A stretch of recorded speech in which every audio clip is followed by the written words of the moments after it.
Let's go. Mm-hmm. Hi, everybody. Всем привет. Okay. Welcome to the ACI 7, class 10. It's the last class, and we hope that... Here we go. I always get to do this. Yeah, okay. One more earthquake, if you were missing, here it comes. Okay, so... But you want to start talking? We were running. Let's do just... You want to do the meditation prayer? first? Yeah. Catch our breath. The prayer in the form of meditation. The original we will do before we will do the Bodhisattva vows. Okay, close your eyes. We don't have Ukrainian translation. Wait a little bit until somebody will... Oh, okay, there is translation. It just they don't hear really well. Okay. So close your eyes, sit up straight, and think about your life right now.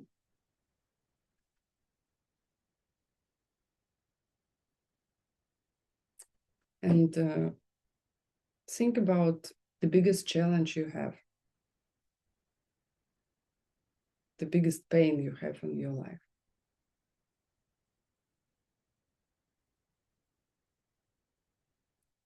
Think about the fact that other people, they have same or even bigger problems. Maybe remember one or two friends who suffer even more than you do.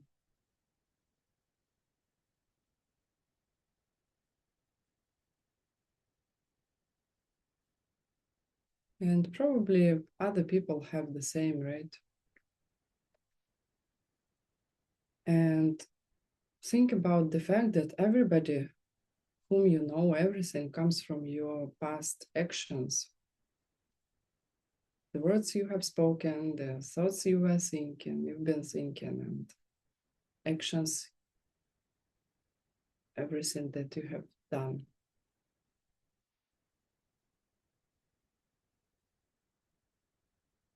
And think about what does it mean to be an enlightened being?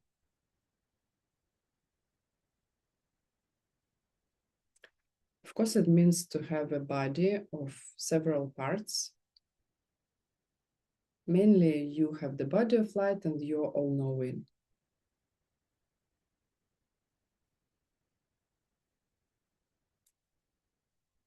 And enlightened being knows that you suffer.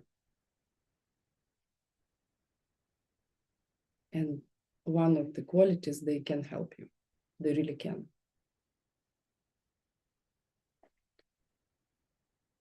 So the Bodhisattva vows that you have received in the form of teaching about the vows, and some of you will receive today in the form of the wish for the vows or vows, they come from enlightened beings who can see directly past, present, and future, including your present moment.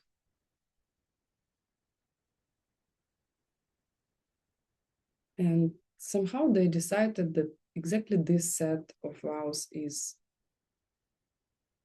appropriate for you.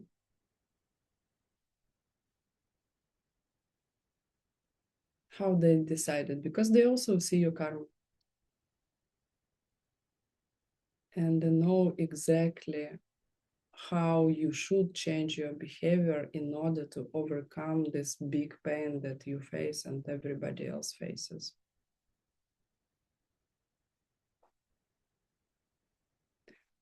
So decide to dedicate all the seeds that you will plant during the class, being a student, a translator, a technical assistant, a volunteer,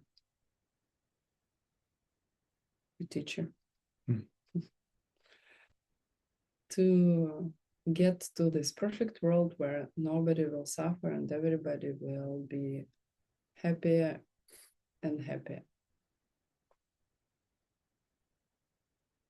Go back to your breathing, open your eyes.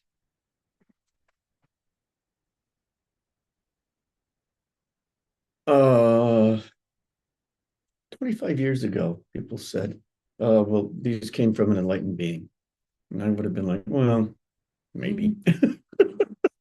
They did tell him. Maybe. To understand how skeptical Bill is, you have to know him. Yeah, right. Well, like he was a disobedient child and became a skeptical adult. I was in, by disobedient, she means independent thinking. And so, well, I think you have the right to ask, are these things really going to work? What am I basing my life on? And so I wouldn't ask anybody to, you're not being forced to accept that they're enlightened beings. But I will say that I don't have any doubts now that there are, and I do think that these instructions were divinely inspired. But we want evidence, don't we? We want some kind of show me the money. Show me the money, right? Yeah, we're Americans. Show me the money. And this is a phrase from a very popular movie in the United States. Well, and it's a common phrase in America, and it means, well, give me the proof. Give me something solid, right? You say that they're enlightened beings. Well, give me, and now I get to come. And so we were talking yesterday, and about proof. Can you prove that these vows really work? I was thinking, okay, how did it change my life? Dramatically. But what exactly I can show, what exactly I can prove, because I'm thinking a lot recently, of the scientific approach, right? Because scientific approach is not only you should prove, but you also have to provide alternative versions, and you have to disprove those, right? Mm-hmm. I mean, let's say, I was 40, I met my husband. And if somebody will tell that was a coincidence, random, I don't really can disprove, you see, in a way. So we decided to walk different direction. Instead of proving how it will improve your life, do something else. And so when I was in retreat, I thought, well, there must be some kind of, if cause and effect is driving this world, right? And if that's what's creating our experience, there must be some kind of evidence, right? There must be some trace of it somewhere. And I thought, well, let me read the biographies of important people whose actions affected millions of people, because that would be a much more powerful act, right? You do something to one person, great. You do something to millions of people, oh my, the results would be much more likely to appear in that lifetime. And so I did. I read the biographies, and I was like, okay, particularly in the stillness of retreat, where my mind was clear, it was easy to see, okay, there were patterns here. The leaders who treated people better had better results. Nothing I could directly prove in a formula, but sometimes with people like Lincoln, who really was genuinely interested in the well-being of not just his political group, but the world at large. And, he changed his life dramatically and was considered to be one of the world's greatest leaders, not just America's presidents, but the world's. Anyway, so last night we were talking, well, what about, what if we will try to prove different way, right? Well, imagine that the vows are not important. There is no law of cause and effect. Karma doesn't work. Right? Action goes both ways, right? It's positive and negative, right? The results are going to be similar. It doesn't care whether you're just going to get a similar result. So I would say a little bit more easy to get positive negative results than positive. And frankly, from our own observation, just the same way it's easier to burn down a building than what it is to build one, right? Like one match and one person can burn down a building in an afternoon without any problems, but building it takes quite a bit more effort, right? Karma seems to work that same way. It's you can, right, in an instant of intense anger, destroy all your goodness, right? Like go, God forbid, commit one of the immediate misdeeds, kill your mom, kill your dad, boom, like good luck having a happy life after that. And so anyway, we thought, well, let's see. Let's imagine that it doesn't matter, right? So you kill millions of people, you do genocide. Yeah, there were people like that, right? Let's look up the people who committed genocide, like like long time ago, not in recent history. We decided first to go. We limited it before 20th century, then we decided 20th century. Yeah, so we started talking about this last night, and then I woke up at 3 in the morning, and I'm like, there's got to be. I know that there's something here, right? And so looking at well-acknowledged cases of genocide in the 20th century, and again, for translators, genocide is when somebody decides to wipe out a population, right? Like the most kill the nation, or like when the Nazis in World War II decided to eliminate all the Jews. That's genocide. And so, particularly evil. So it's not just war. It's like we're going to kill men, women, children, everybody from that particular category, right? And so then with ChatGPT, you can say, okay, what are all the cases of genocide in the 20th century? And who were the major figures involved in this? And when did they come into power? When did they lose power? And what was the result afterwards? And what life did they have after they committed what they have committed? What was life like for, the genocide people? Did they retire to the beach in Miami, and are they there, playing golf on on the weekends, or did something else happen to them?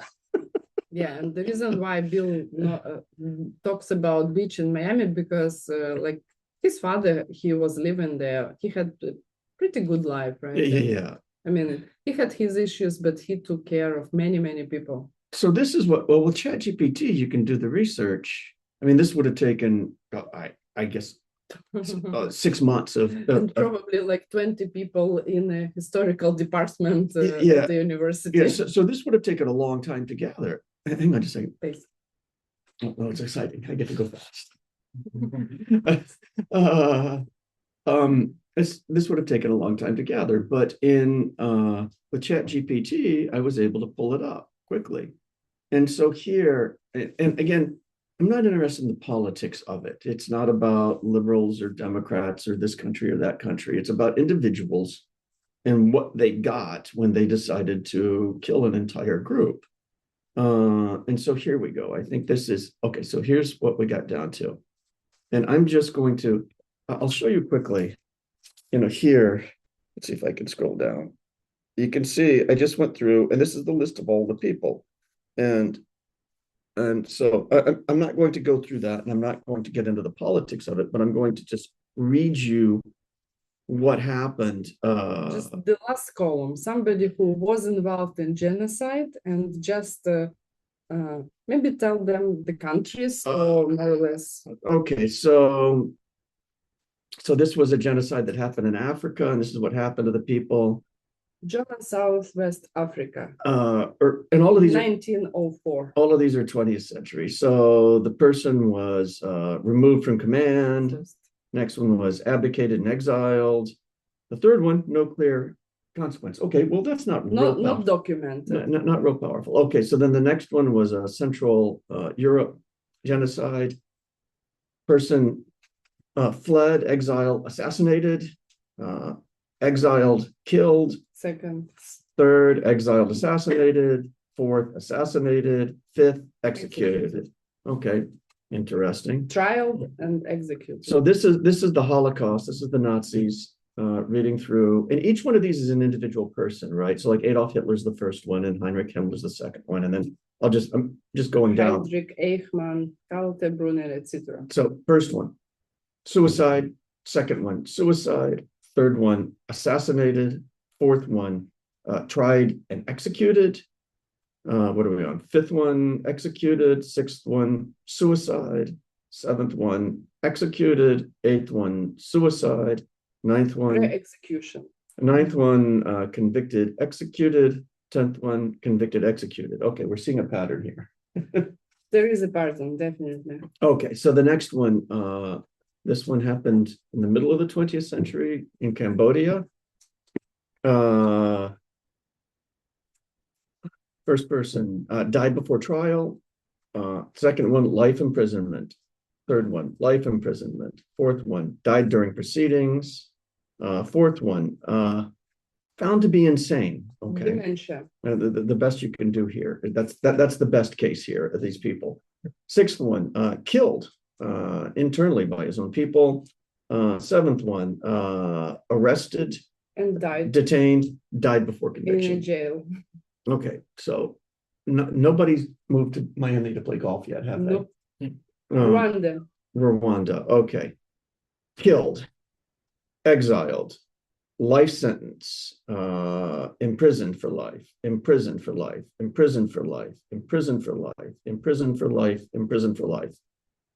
Okay. None went to a beach party. Nobody went to the beach. Okay, so this was another one. This one's Bosnia. Okay. Convicted, life imprisonment. Convicted, life imprisonment. Convicted, imprisoned. Tried, died during trial.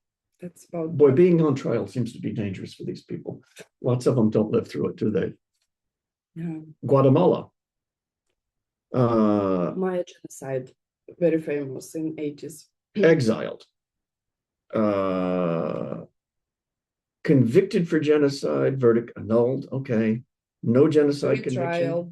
Retrial and died during trial. Okay. Basically died in prison. And then face prosecution charges. Details vary. And then the next one, prosecuted, charged. And so that one, not as clear, right? Not a happy stuff. These people all end up in trials that can't be fun. But those guys survived. Maybe they didn't kill enough. I don't know. But so, okay, so the thing is that, I mean, you don't have to do a real hard statistical analysis of this to see that life isn't going well for people who decide to commit genocide. Mm-hmm. And I didn't limit this to specific cases, and I didn't say, tell me what happened just to the Nazis. I said, well, give me the list of people who've been accused of genocide, and let's see what happens. And so, probably there is a trend. Then if it works to this part, probably Bodhisattva vows will work for the better. Right. I mean, so, people say, you can get away with stuff. But again, the delay is the problem. And so it doesn't mean that you're not going to get the result. But I think there's some evidence here, right? That if you do a large action, the result will come quicker. What we're trying to do is the exact opposite of genocide, right? Genocide says, I want to make all of these people gone, remove them. I'm going to take the most important thing from them, their life. And then what we're trying to do is take away the suffering of every living being, the exact opposite.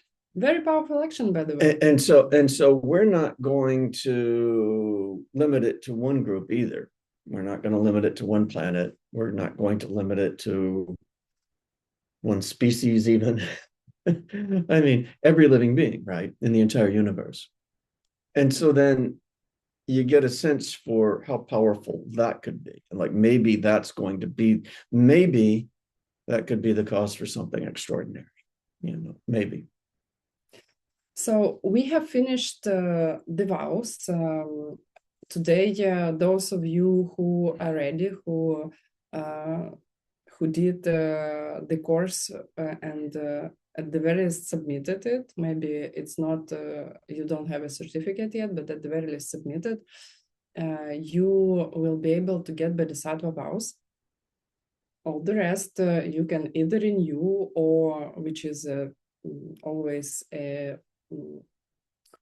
blessing, or you can take the wish for Bodhisattva vows that plants a powerful seed to get the vows afterwards. And what is this class about, right? If we finish the vows, how not to break the vows. That's how to keep your vows, because you can keep your bodhisattva vows. I mean, they are challenging sometimes, but you actually can and should keep. Mm-hmm. And let's start with the slides. I still think my mind's still running around this subject. I mean, I don't know anybody who's been assassinated. I don't know anybody who's been, executed. And then half the people on that list were, right? I mean, that's not random. I don't think God's doing that to people. I think that they're getting the result of what they did. Yeah. Okay. So anyway, on to the formal class. In order to do something better with our life, it's better to keep bodhisattva instead of doing what those people were doing in complete ignorance. Do you want to go through? Keep bodhisattva vows, you want to start? No, I just talked a bunch, and frankly, I'm still on that subject. Okay. Well, I mean, so you can comment about world criminals if there will be.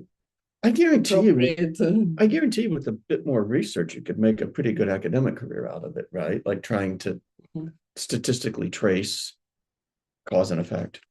Yeah. Okay. So there are 5 things that can help you to keep the bodhisattva vows. And they are very profound. I remember first I heard it, I was like, really, it will help me to keep, but it does help.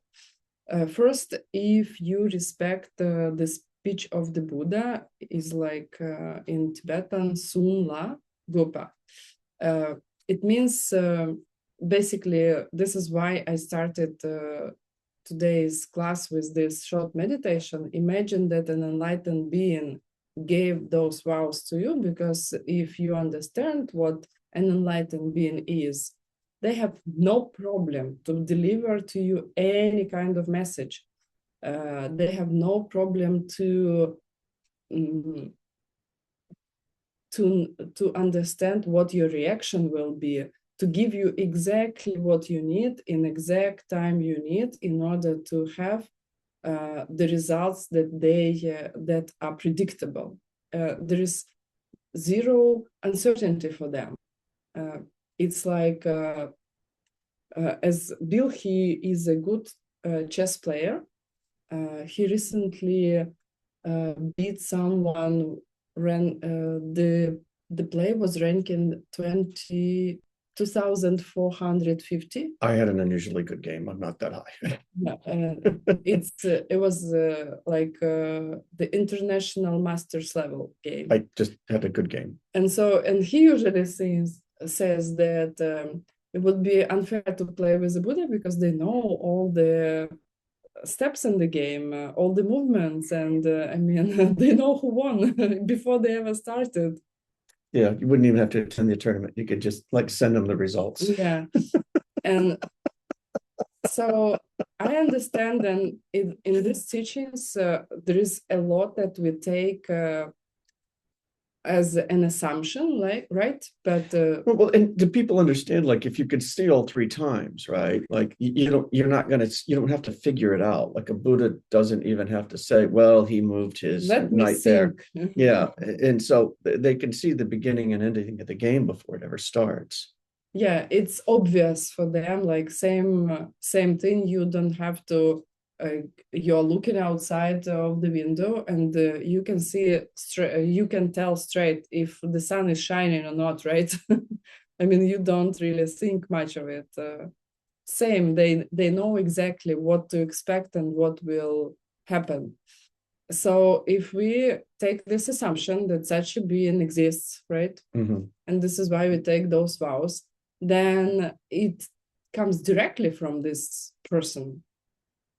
And it's very powerful if you will think of if these people exist, like who can see all 3 times, and also they can contact us, no problem. they actually contact us constantly. Then it is a function of our karma, how we can perceive it. So this, if you will think this way, this is very powerful, because it will help you to treat your vows as special, as something, as a gift. Is the most important thing you have. Like, I don't know, your boyfriend or girlfriend or your husband or wife. Because to be honest, it's even more important. And it's a profound subject, because this is not only your ticket to your bright future, but for everybody else, including your son, daughter, husband, wife, etc., including them. The second is, so it's like a gift from an enlightened being to you. It's not what you have to do. It's not that you like must do. You can do what you want, but it makes sense to do something that will bring better results, right? Mm-hmm. That's it. It's just logic. Second thing is sampasum, 3 intentions. So those 3 intentions are you have an intention to follow the vow because an enlightened being gave them to you. You're motivated to keep them. You treat them as important. Second, you intend to become enlightened and get to your paradise. I mean, frankly, you will just create your paradise. You will just be kind of forced to see everything as a paradise. The same way you are forced now to see everything the way it is. And third is you intend to help limitless living beings. And the best way you can help them is to help them to become enlightened. Mm-hmm. Maybe you will start giving bodhisattva vows and teach bodhisattva vows in the future. We hope so. Every single one of you. You want to do the next one? You got it. You keep it on. Thanks, my love. No, it's okay. Like my thoughts are just a little bit distracted. I'm still okay.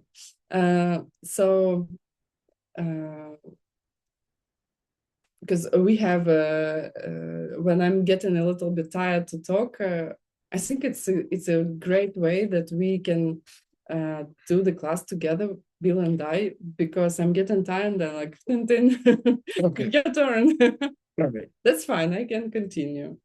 You will do the next question. Okay. Third attitude is you have those previous attitudes, so you think, okay, it comes directly from the Buddha to me, to every single one of you, not only to people who wrote on their Instagram that they received something from the Buddha directly, but also to every single one of you. They because they gave them to you, you want to keep them, you want to become like them, and you want to help every living being. Based on these 4 things, you take the vows.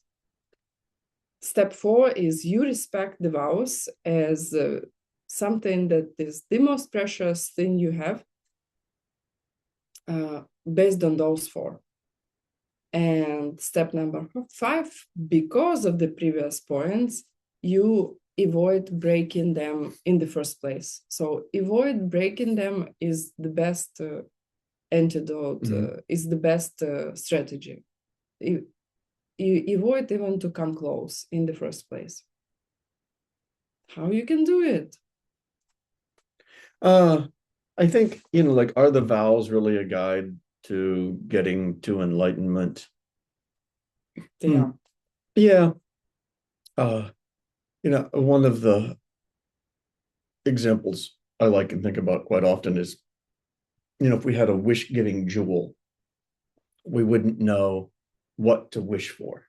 And so enlightenment is better than a wish-giving jewel, because we would just come up with, well, have a house and car and not get old and be human forever, and or whatever, well, that we wouldn't. It's fairly easy to imagine that there could be things beyond our imagination, right? Mm.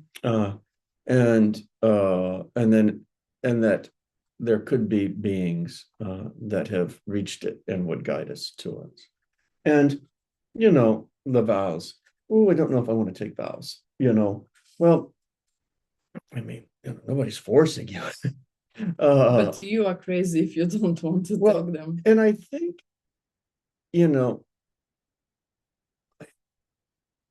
this world's insane.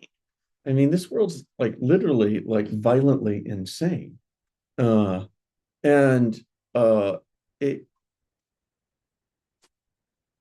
if these, anyway, we just went through the list of people who were killing people, right? And it's not uncommon in the history of this world. I mean, like, we're literally in an insane place. And so you're going to have to do something different to get out of it, right? And so do what they have done, just in an opposite direction. If the vows aren't what you're used to thinking of, well, that's probably a good thing. So anyway, what's next, next slide, please. So now it's about breaking secondary vows. Can you break them just by forgetting? Yeah, just by forgetting. That doesn't mean that that's the worst way, but you can forget them. Yeah, some people now somebody was writing that they received them from some High Lama, and it's a good tradition. Can I renew them, right? Yeah, of course. To be honest, not every teacher teaches Bodhisattva vows. Many teachers, they give Bodhisattva vows somehow without explaining them. Best case scenario, you get the list of the vows, because in the ceremony, there are no vows. They will not be listed. So you have to know what you promised to do before you ever get vows. This is why we do this teaching. So there are several instances how you can break the vows. And some people, they think if they just forgot, it's not that I didn't want to do the offering, I just forgot to do it. I didn't break my vow. I was not mad, I was not angry at anybody. Just, today I got up a little bit later and I just forgot. So you break the vow anyway. I mean, let's imagine we talk about secondary vows, right? And if you break it, it's particularly good to confess. The Catholic tradition of confession is wonderful because it's a lot more difficult to admit your faults to somebody who's keeping their vows than it is just to say, whoops, I made a mistake. And, let's see. And at the very least, it should be a human being understanding your speech, not speaking different language. Yeah. They should understand what you have done, and they should be able to grasp the idea, what you committed to do and how you broke it. I mean, it can be, it's good if they have bodhisattva vows, but it's better, yeah. Yeah. But like if you want to confess to your grandmother who understands, how to behave because she made it to an old age, and then that's fine. And we recommend you to get maybe one person to whom you can tell everything, like to have somebody you can trust, who will not make it public, who will not judge you. Yeah. Because I mean, even like a husband and wife situation, we tried to do it a couple of times. It didn't really work because I need somebody else, like I don't know. Do you think we could do it together to each I other? don't think, Maybe we should give it a try, because I kind of live far away from a person with whom I would do it often before. Maybe I just should do it with you now, because I'm looking for a while I would wait till for a after better class. opportunity. Okay, after class. Also, it's interesting because I remember when I just started ACI classes, I was thinking, oh my goodness, so much thing. I don't know whom to tell. Like, who will understand, because it's so complicated, and I'm breaking this and I'm breaking that, and honestly, not that many things that I mean, yeah, you can get better at some vows, like dramatically. Some vows maybe you will have more difficult time, but I don't feel like I have this two layers anymore, like what to tell, what really not to tell, which means probably I purified some seeds of lying.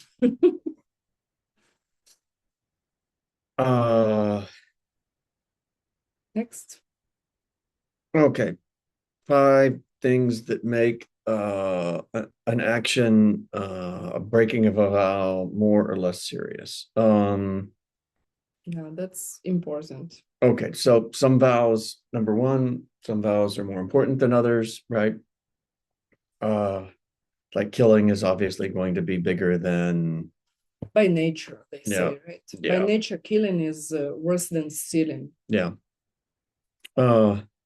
So you don't want the karma of either one, but when you take somebody's life, you've taken everything they have, not just their money. So some vows are more serious than others. Okay, so the second one, like, why did you do it? And then this is like in order of like mental affliction, or like more your mental activity. Did you not know what you were doing? Okay, that's the least serious. Did you have a mental affliction attack? Were you just like temporarily caught in a round of negative? Yeah, the least one is when you are not taught what the vows are, right? Yeah. You went to a ceremony, they gave you vows, didn't explain it to you. You just don't know the vows. Or it could You even still be, break it. well, it could even be forgetting, right? Oh, I forgot that was a vow. That's a little bit higher. Yeah. And if you are not taught, that's the least. Yeah. And so forgetting, not realizing you're doing it, having a mental affliction attack is second, or the third one is you gave up on the vows. You just said, that's it. I don't care. I'm going to do this anyway. And so that's the worst way to break it. If you just said, oh, the heck with it. I don't believe in cause and effect anymore. There are no consequences for my actions, and I'm going to do this thing that hurts other people or myself. So that's the order. So it makes sense, right? Like your mental attitude towards it. Number 3. Number 3 is how about your so-called 3 poisons? And that's a big, it's Sampa, right? It's a big subject because in early translations in English, they would translate it as desire, hatred, and ignorance. And nowadays, we do not translate it this way, because if you will ask yourself, oh, how many times did they have desire today? Like maybe one, when I was thinking, what's for breakfast, right? Maybe none. How many times did I feel hatred? Probably some of you can think like probably many years ago, maybe never. But those 3 and the ignorance itself. But those 3 is supposed to be something that you have almost every instant in your mind. So it's not really desire and hatred, like these words are too big. It's like liking, disliking, but even not in the form of clear clear idea. It's like you look at somebody and you're like, like in YouTube or Instagram, like, dislike, like you have a little bit positive, a little bit negative, like little movement in your mind.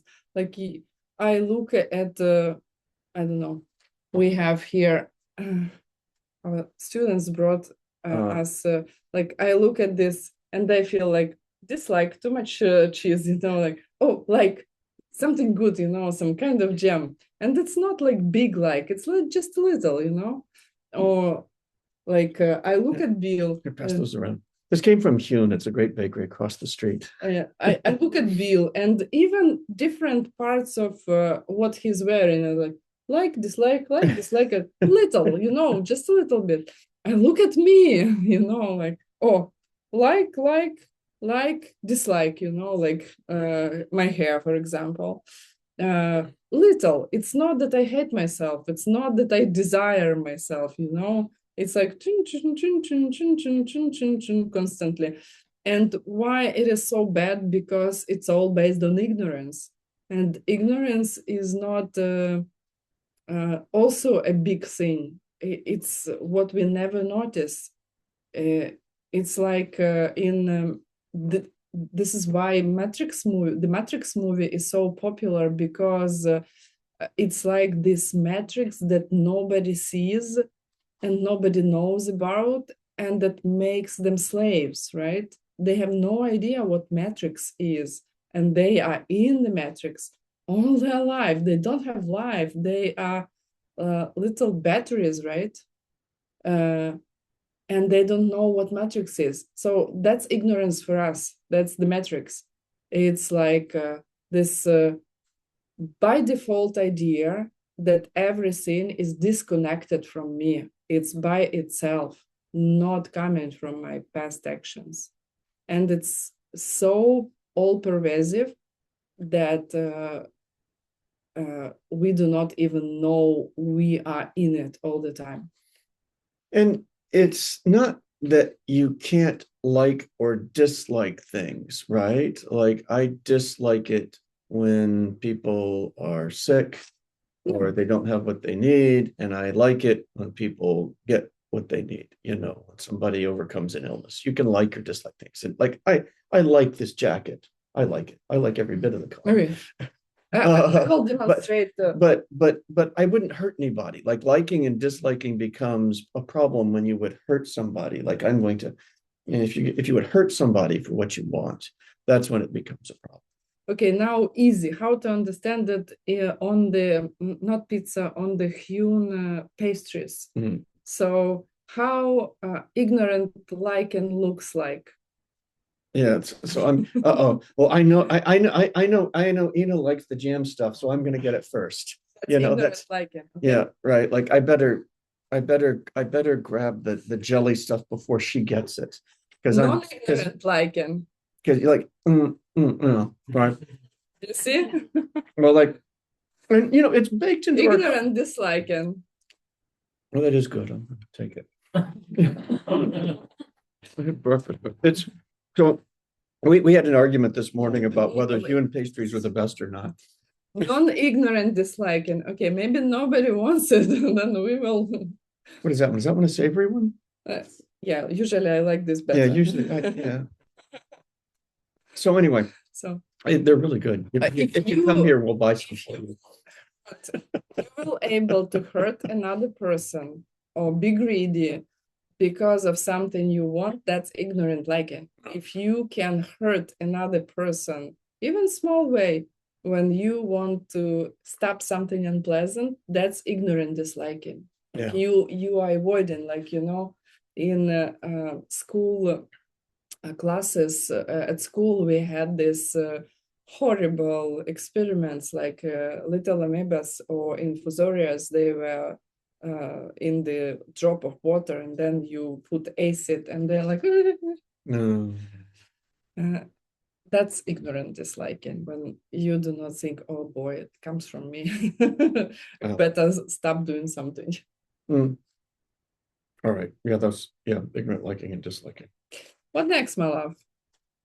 Let's see, where are we? Oh, the object. Okay, so Object. yeah, so this is, again, still on 5 things that make breaking a vow more or less serious, right? So, uh, obviously, like an animal is, what you do towards them counts. But humans are it's more powerful. Because they can reach enlightenment. Like if you accidentally run over a squirrel, in the middle of the night, well, that's bad. That's bad. This is why we do not speed in our neighborhood. And so we're careful, but you're not going to have to talk to the police if you run over a squirrel, right? You accidentally run over a human being, you're going to have to talk to the police.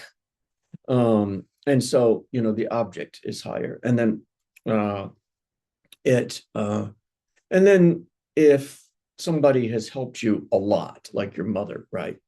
That person's a higher object than a random stranger.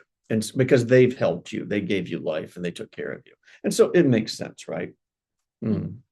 So what else? Yeah, and there are heavy objects like your parents or spiritual teachers. So the worst is don't kill them. That's very bad. Please don't. All right. Yeah. Okay. The last one is accumulation. That's funny because they have several. You will have more information in your reading, but basically, like how many did you break? 1 secondary vow, or like 2 to 5, or like can you still count? Most people, they cannot count. Unfortunately. When I see this example, it reminds me of bricks, like you're building a house. Boom, boom, boom, boom, boom, boom, boom. And what kind of house are you building? Or maybe destroying the house. Yeah. There is only 1 brick missing, or there is a little hole, so hole like size of a window. Probably not that comfortable anymore in the house. Or like you cannot even tell because there is no wall. Yeah, I mean, please make sure that you do your 6 times book. And I know it can be challenging at times. You have to have your partners to help with the 6 times book, because this is the only thing. And honestly, if you will get to higher even vows, most of vows is very difficult to keep unless you do the 6 times book, because it will cover most of your higher vows also. So get into a habit as soon as you can. And it's not that I remember one teacher, before I took vows, the first time I was thinking, well, I'm not going to take the vows because I can't keep them. And I thought, so I'm sitting there and I've been kind of going back and forth. Well, should I, should not? I'm like, no, I'm not going to take it because I'm just going to break them.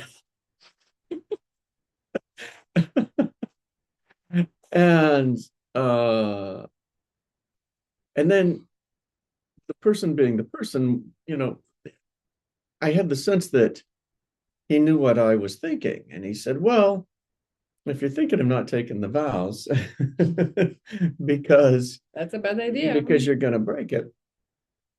He said, well, just vow to get better. He said, like, you don't have to say I'm going to keep them perfectly. I'm just going to try and get better.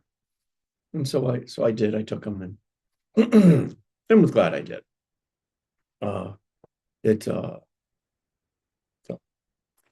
But you're not going to be perfect, right? Just because you take vows doesn't mean you're going to be instantly perfect at them. I don't expect people will be running around killing people, but you're going to,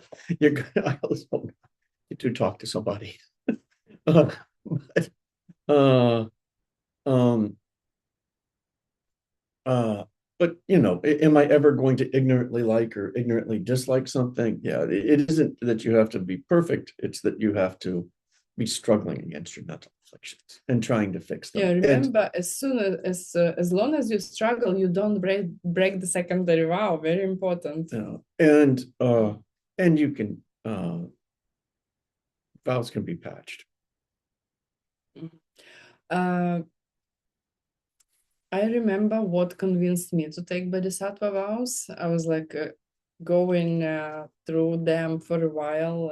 I received the book and I was like, oh, okay, that's easy. Okay, I cannot break the historical Buddha Shakyamuni Sangha because it does not exist anymore. That's good. Okay. I probably will not destroy cities or countries. Actually, it was 2015, one war already started, but was not looking that bad yet. So I was thinking I will not probably destroy cities or villages. Okay, that's easy. But then, how about not to praise myself? Oh, Yeah. or how about not to criticize when I'm criticized, or not to get angry when somebody is angry. That's my biggest challenge, because I get angry only if I think that somebody whom I love is angry at me. How can you do it? Like, you are precious. That's the only time almost. But still counts, right? So, and I was thinking, I cannot really keep it. I cannot keep it pure. And then I was told, even if you will break every single vow, it is better to take them than not to take them. Because in the moment of ceremony, you should make sure that you have the highest possible motivation. Like, your motivation should be the highest. And it will create so powerful seeds that at the end of the day, at some point, you will be able to keep those vows. So I'm very happy that I took the vows. It was very important for me. One of probably the biggest, one of the best things I have done in my life. Yeah, when I took the vows for the first time, it clearly changed my life, sent me in a different direction, and lots of doors opened up that I don't think would have ever opened up otherwise. Yeah, and in fact, I'm sure it was clearly one of the major landmarks of my life. Yeah. Okay. There are 4 typical causes why people break their bodhisattva vows. First, mishepa, they don't know them. Second, bakmepa, they know them, but they are forgetting, careless, lazy. I mean, you know how it happens? Problem next. Yeah. Yeah. No, not antidotes. That's it. Yeah. So mishepa, you don't know the vows. You didn't study them. So you are lucky because you did. And probably better than a lot of practitioners before. Second, and how it comes that you forget, or it's not that you don't care. It's like a veil on your mind, like you think you value them, but you catch yourself that you are not doing the book anymore, or you think it's difficult, or you think it's you think that you remember them, you think you will never forget them, and gradually it slips away, you know, and then you restart your book and you catch yourself on breaking the vows you've been thinking you can never break. I mean, hopefully not the root vows, but this is how it happens. So please, please, please be very careful. Do your best in keeping your 6 times book, because it is a guarantee that you will never commit them, commit the downfalls and how you call it, the secondary. You will not break the secondary vows in the first place. Next. Nyon Mangwa. You know the vows, but you have a sudden attack of bad thoughts and break them because you can't help yourself. That's a very sad one, right? I mean, it's almost like cutting your hand yourself, you know, like, you're like, okay, so painful, even more painful, even more, it's like, it's horrible. Because we really can hurt ourselves, and honestly, there's nobody else can hurt us, only ourselves. And so when you have this mental affliction attacks, right? Like you start and it's one negative thought. It always begins with one negative thought. And then you're like, well, and then you make it more intense and make it more intense. And then you decide to make friends with this negative thoughts. And then, you know, there's an energy to the anger or whatever it is, and then you build it, and then it's just out of control, right? Like you stop thinking, and it's just you give way to it for a minute or hours or days, and this is where, gosh, particularly in retreat, like with meditation, and you'd be good at it, and you could see your mind clearly. And you would stop it before going on. And even in the outside world, the more clear your mind is, the less prone you're going to be to losing control of this. Like, because afterwards, you know, you're like, oh boy, wasn't that stupid? You know, like, I apologize. I was crazy, you know, but it's good if you can catch the crazy earlier. And meditation helps with that dramatically.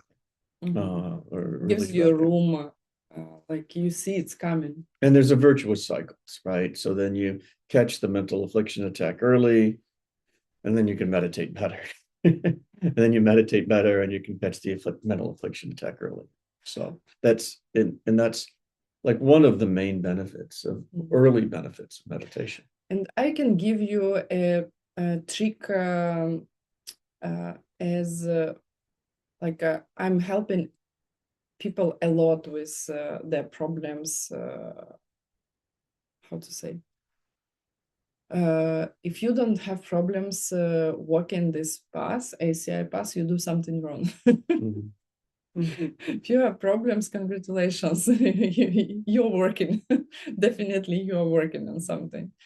So, and there is a type of people, and in Secret Teachings, you will get much more information about those types of people that are prone, and the reason why I can talk, because I am that type, that are prone to get into this idea that anger is equal power, you know, or energy, you know, like it feels good, like, oh, I'm so strong, I'm so like, now I will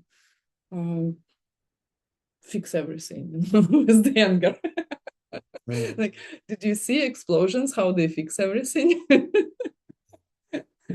So this type of people, if you're like me, very difficult to stop their anger, because there is this malfunction, there is this wrong idea, completely wrong idea. It doesn't work this way, but they still think it works this way. Like when they start feeling anger, there is some kind of positive connotation to this anger, you know, that I'm becoming powerful. And for me, personally, it was very powerful to meditate on how anger makes me a victim. So the moment I am angry, I lose control. I'm kind of still control. Like I personally, I do not lose control completely, but I can. I'm losing it in a different way. Like my anger is weak in the beginning, but then it can get stronger, and I can get more unhappy afterwards.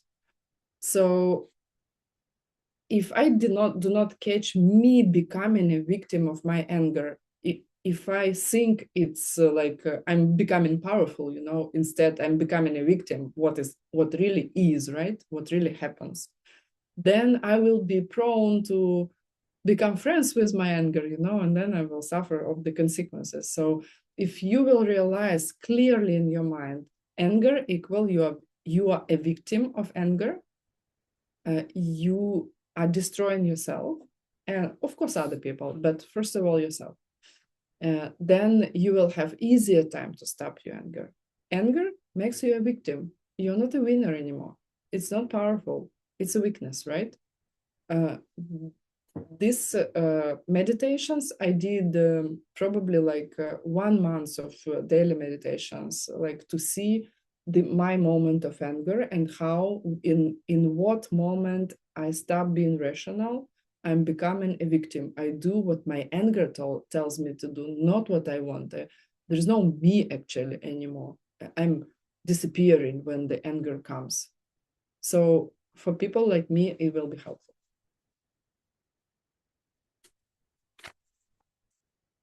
One more?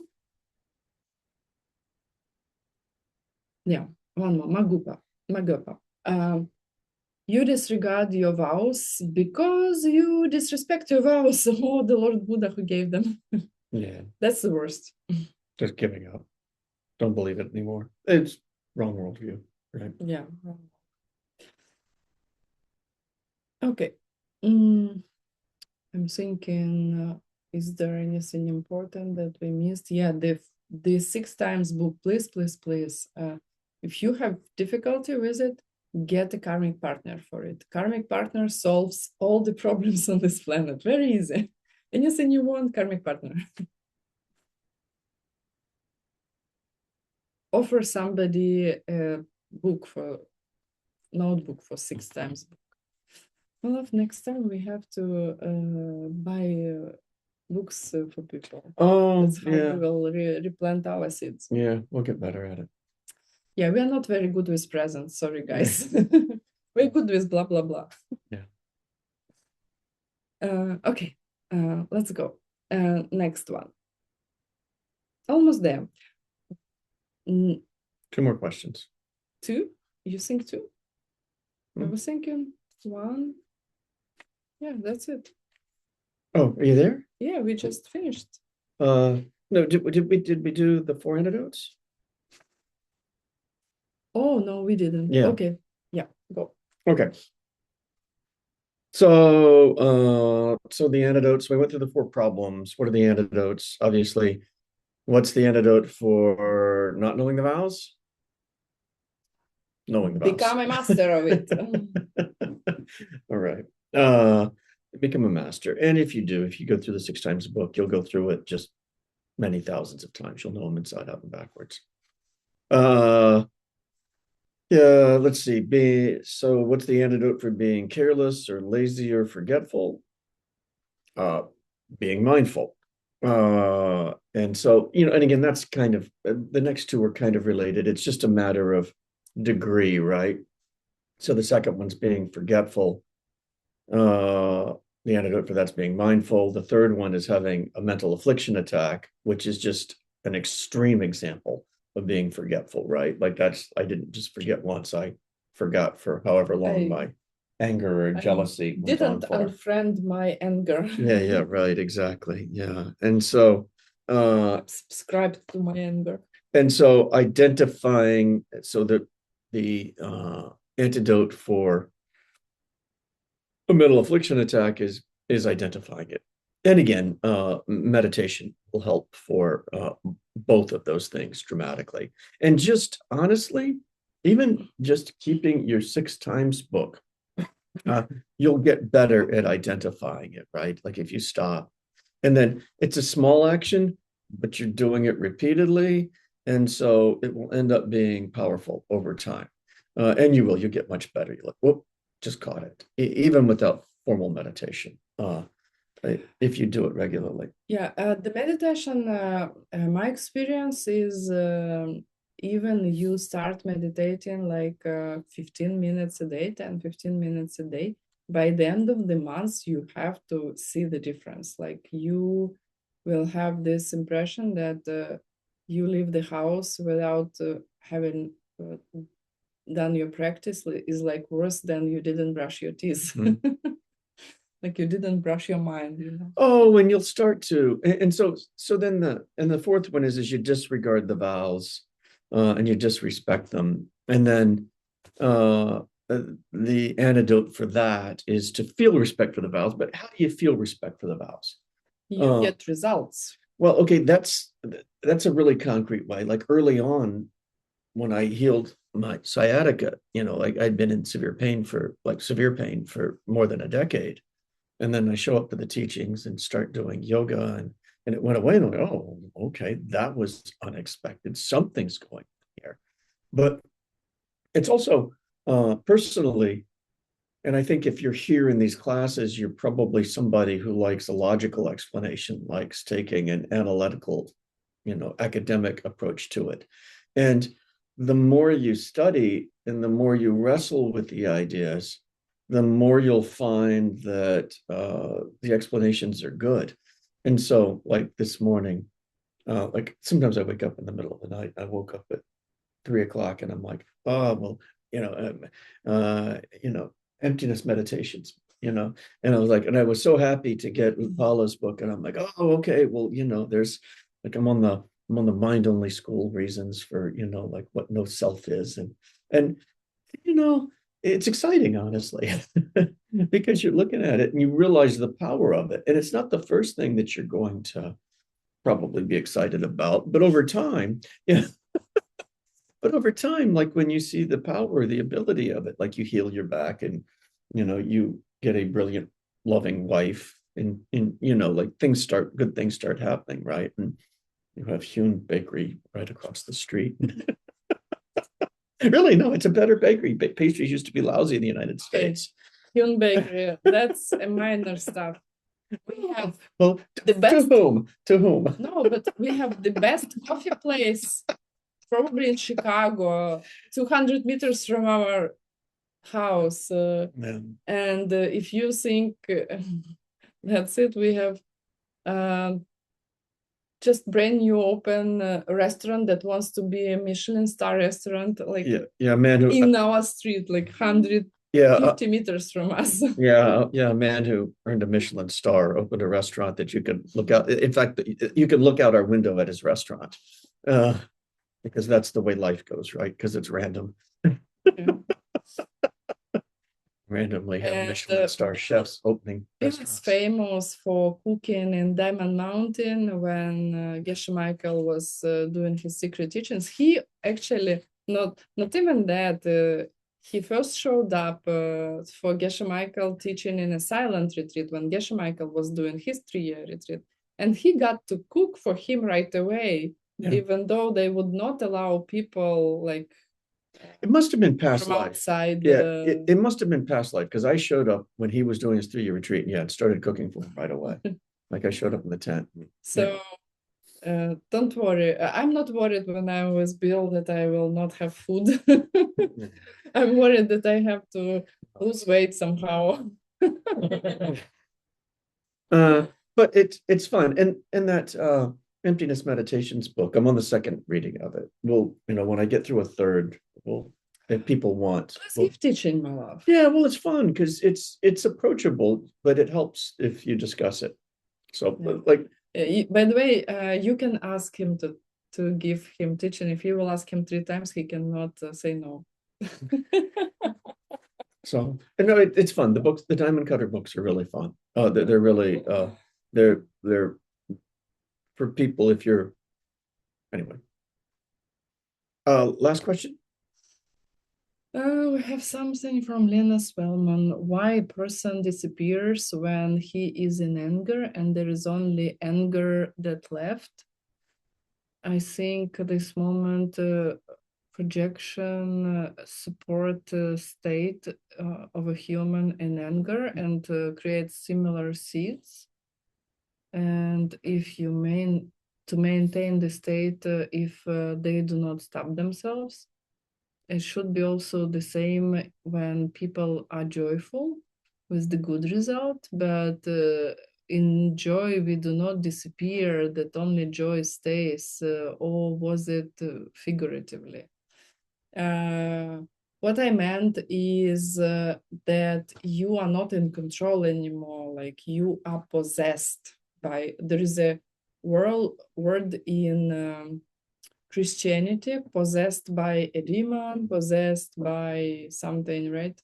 So you're possessed by your anger. You cannot think logically anymore, right? You're not rational anymore. Then if you cannot think straight, are you still you? You see?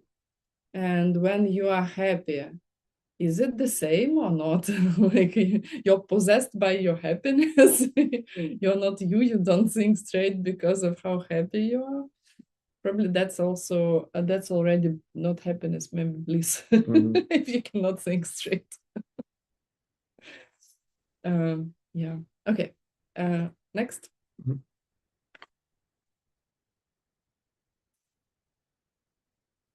All right.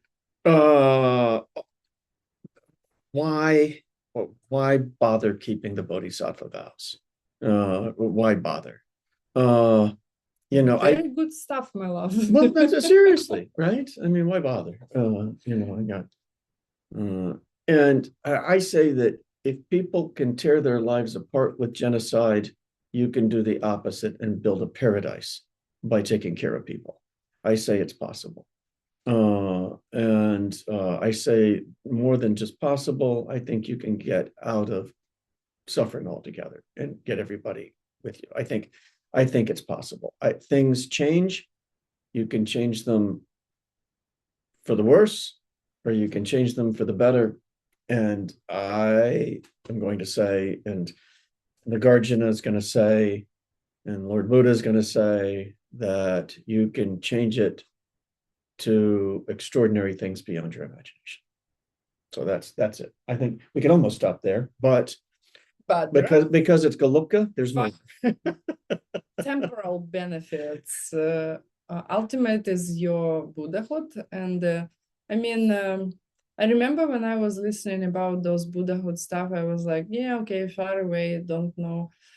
Your path can really go faster. I mean, you can go slow, and then you realize that you're almost done. You know, it's not the same speed all the way through. So don't think this way. They say there is a special kind of demons who have to like their influence is to convince you that you cannot make it this lifetime, that you somehow are not suitable, you're not good enough for this. So when you have these thoughts, like unfriend them. Do not make friends with those thoughts. Like, unsubscribe from them. Yeah, unsubscribe. Yeah. Do not notify me from this ex friend. That's your ex. I'm delete and report spam. Spam. Because it's a lie. It's one of the biggest lie you have ever heard. Out of all the lies, this is the biggest. Then there are some temporary benefits. Enlightened beings, I think it's cool. They consider you part of their family and they visit you. They watch you. It's true. Your death comes in an easy and happy way. Yeah. Pretty cool, right? I mean, people are afraid of dying. Next. I mean, I've seen it. I've seen people who live difficult lives have difficult deaths, and people and it's not even directly related to the amount of pain. I mean, frankly, your mom was very much at peace when she passed, and it led a very kind life. She was. I mean, I do not recall when she would talk to somebody without an evil intention to make them to get along, to make them be friends. Like she was connecting people. She was helping everybody who was moving around her, and I mean, she died, but very, very kind not... lady in a lot of pain from cancer, but there was still this peace to her when she passed. And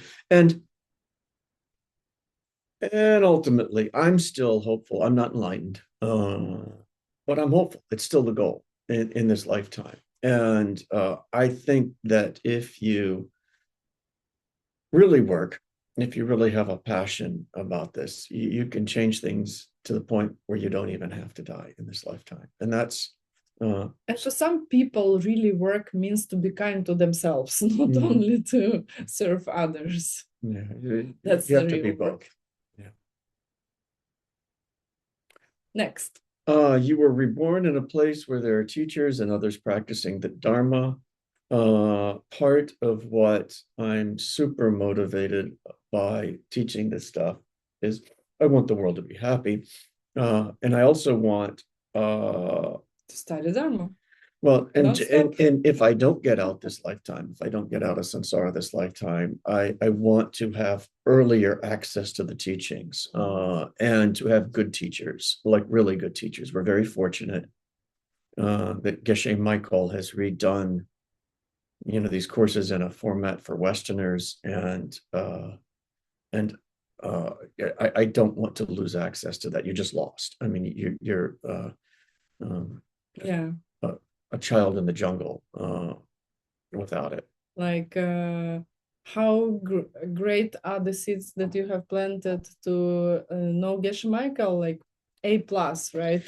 5 stars. And if you have the chance, I know many of you go to his events, but I highly suggest that if you have the ability, when he's someplace where you can go see him, to too late, my love. He's not really living much in the United States. But at the very least, please listen to him teaching in Diamond Mountain next week. And watch his classes online. He's online frequently. Yeah.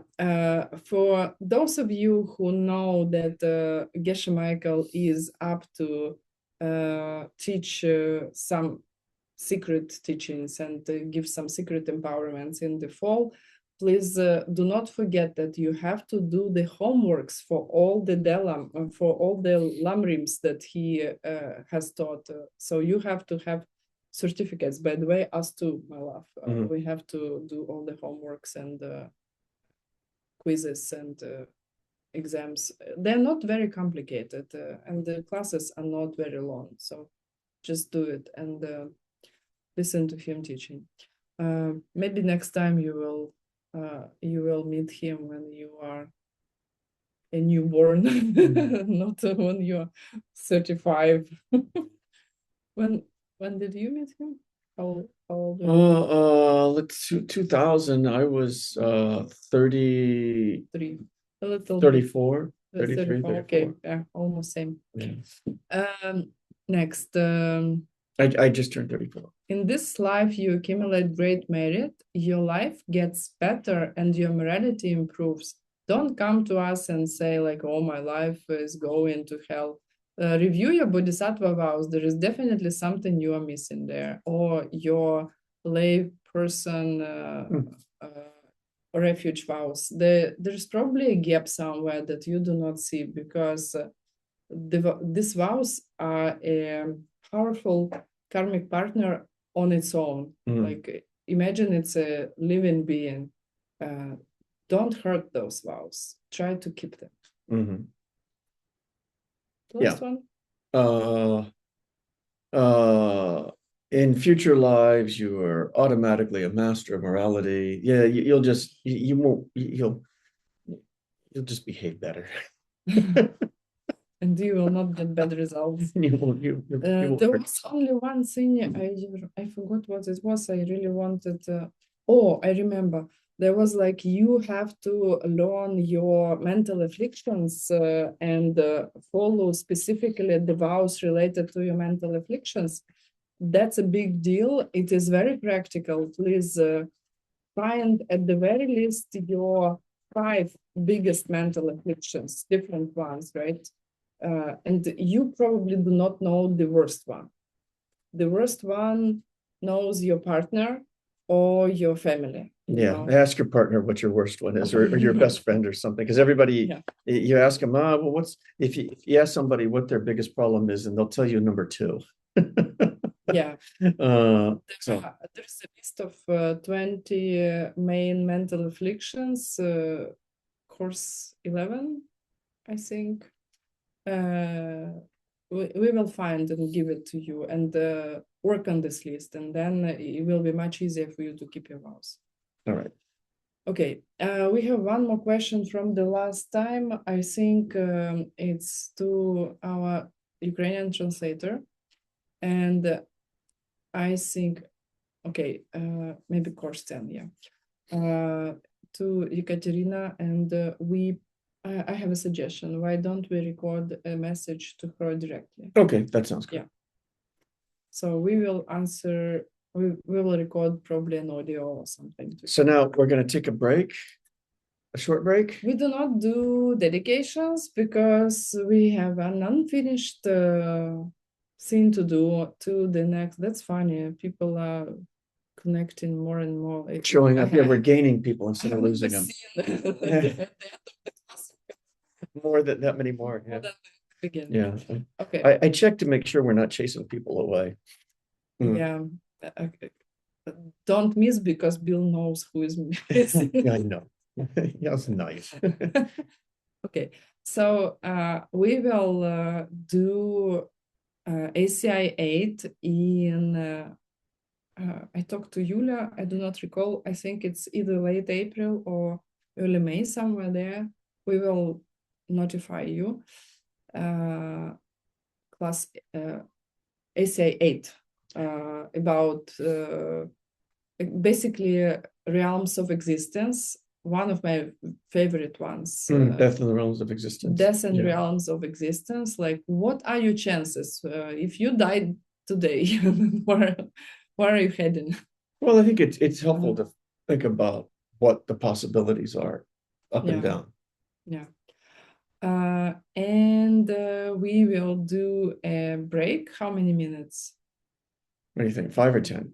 5? 10 minutes. Okay, 10 minutes break. Yeah, 10 minutes. Do your stuff, talk to your children, exchange your fluids, and come back. Okay. And then we'll do Bodhisattva vows. And we will do refuge and lay person vows. And then we will do Bodhisattva vows. The whole ceremony the Bodhisattva vows is a short one. A little bit longer, the lay people vows. Okay. And how long does the whole ceremony take? 30 minutes? 45? 45 probably, closer to 45. Okay, see you in 10 minutes. Okay.